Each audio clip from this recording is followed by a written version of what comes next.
The UK government has been forced into a U-turn on the reopening of classrooms after the Christmas holidays.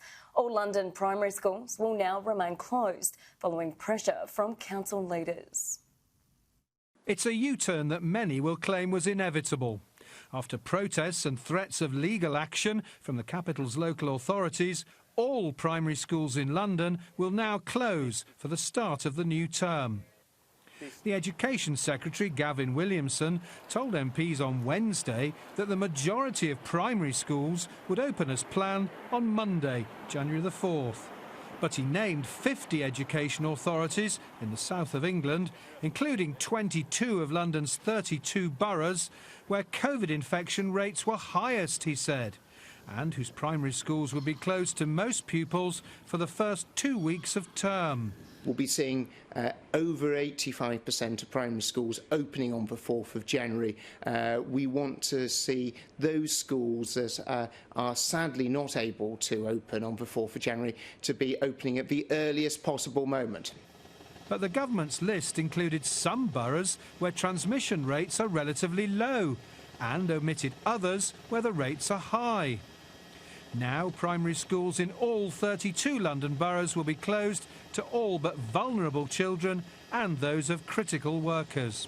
Myself and a number of council leaders across London have been extremely confused by Wednesday's statement, which didn't make sense to any of us based on the decisions and the data that was published. So we're absolutely delighted that finally the government have listened, because this is the right decision for our children, families and schools tonight.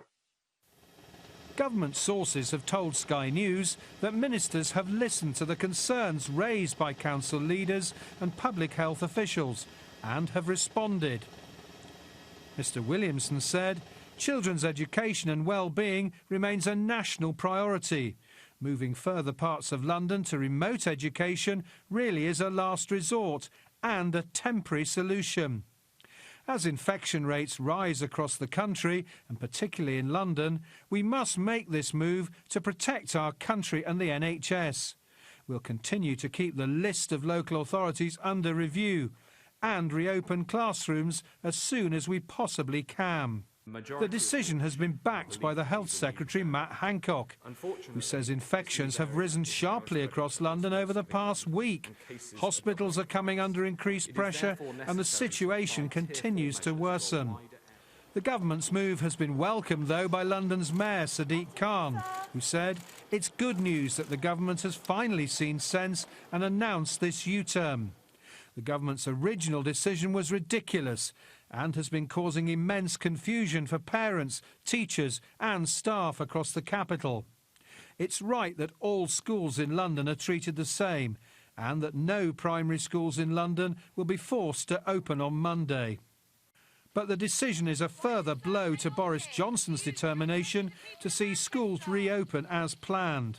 But though the government insists the decision is a response to COVID rates rising more rapidly, Mr Williamson will face claims that he made the wrong decision earlier this week.